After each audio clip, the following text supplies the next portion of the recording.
Me, Onichango. Here gonna make a video of how to make Amala, which is cornmeal porridge that my father Chango loves. So you're gonna need some corn flour. In this case I'm using the Goya. Some honey. I do a little bit different. I use a lot of hot peppers, hot powder, and hot corn kernels. You're gonna need palm oil, and you're gonna need kimbombo, which is okra. Now remember, you must always, for one thing, wash the okra thoroughly. But the most important part is you must cut the tips off. Why? Because this kimbombo is cursed, and that is where the curse exists. So, in order for you to use it in a positive way, in order to feed it to the orishas, you must cut the tips off. A lot of people don't do that. I don't know why. Maybe for lack of learning, but it's the way I do it.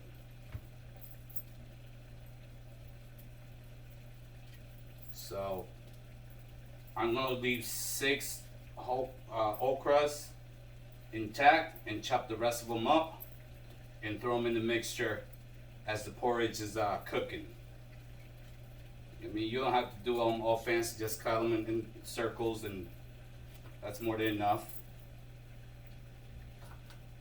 This right here, Chango loves this. I mean, Chango would do just about any type of workings that you need him to do, because he really adores this meal. To this day, the African people enjoy this dish.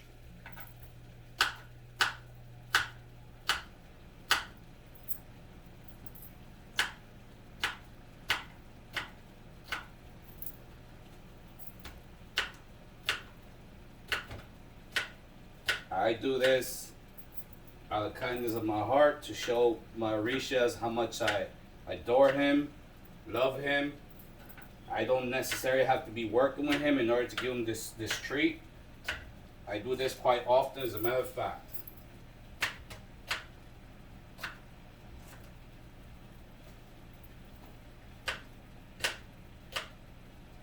Alright, now that we have all the okra chopped up,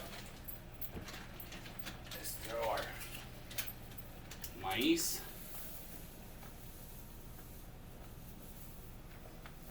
It all depends the thickness that you want it, so just keep an eye on the water.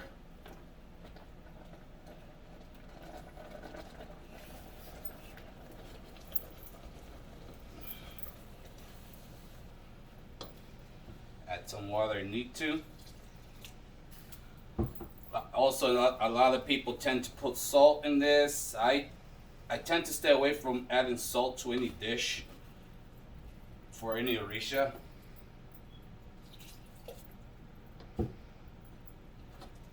And again, like I said,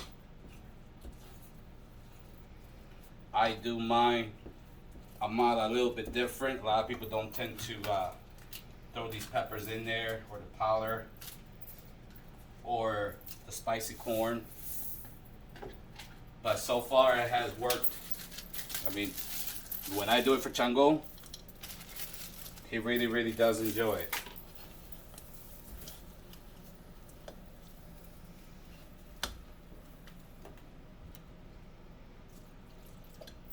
Throw a little palm oil there.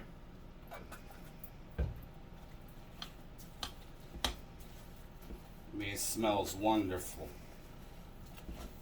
Has a certain aroma to it. You can always tell when you're cooking this dish in the house.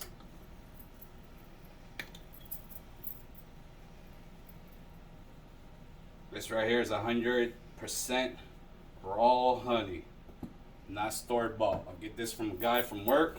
Bruce, if you're watching this, thank you. You might be wondering why I buy so much honey from you. Now you know. Always doing something with the orishas. And honey is very essential in this religion.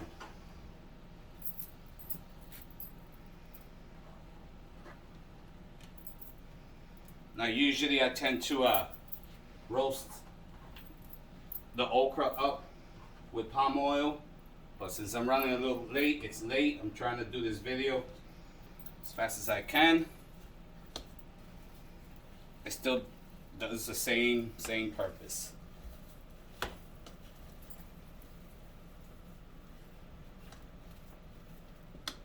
a little bit more water. Like I said, depends how thick you want it.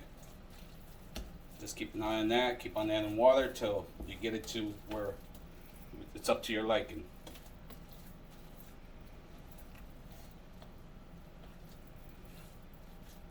See how everything is all mixed up in there? Now, add this super hot powder. Chango loves heat. He loves spicy things. It's one thing about him.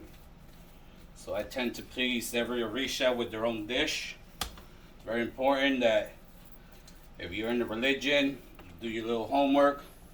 This, by the way, is called adimu. That is an abbreviation of two words, which is associated with Jemaya. In the future, I'll do a video on Jemaya and explain to you why that word that consists of two different words is associated with her.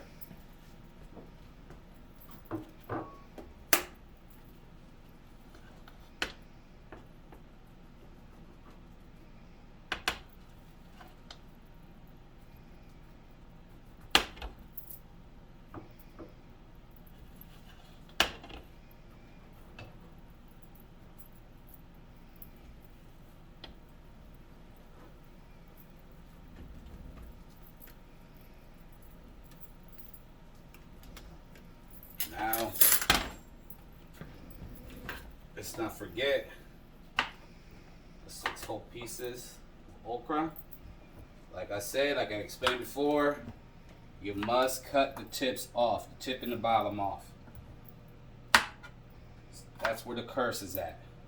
And we're not trying to curse the orishas, we're not trying to curse ourselves or our family.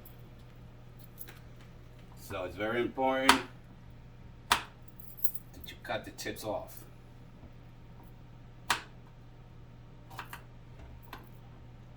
So now I also do this a little different than most people. I like to add a little toasted corn with smoked fish and add some more honey.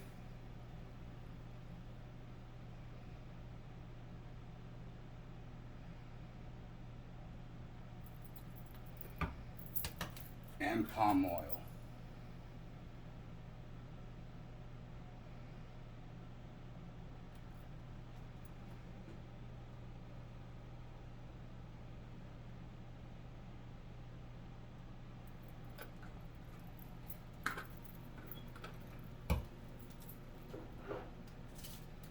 Now,